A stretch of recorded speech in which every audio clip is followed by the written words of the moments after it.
Значи, добро, во Организација на Унија на жени Струмица, дефинитивно, разговараме за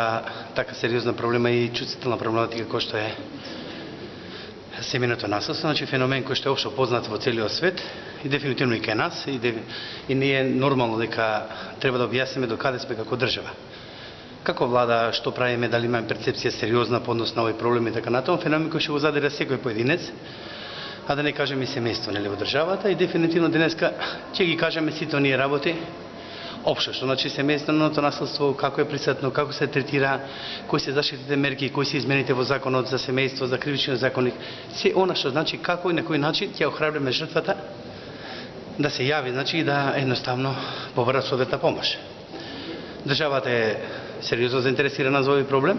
Владата донесе неколку измени, рековме, се формираше координативно тело, донесовме протоколи, стратегија, значи имаме направено се она што би значило за системска реакција, освен да ја подигнеме свесноста, што може би и денеска ни е поентава, на секој граѓанин дека не треба да трпи насилство, дека треба да каже ако е незадоволен било каков однос. Дали тој однос дечко-девојка, дали се работи за вонбрачна заедница, семејна брачна заедница, не е битно, никој нема право некого да репресира, а другиот тоа кога препознае треба да каже и да се соодветно реагира. Како? Инструментите, начините, механизмите за заштита, ќе ги кажеме денеска, да дадеме допринос, да ја подигнеме свесноста кај граѓанството за едноставно реакција на ова општествено зло.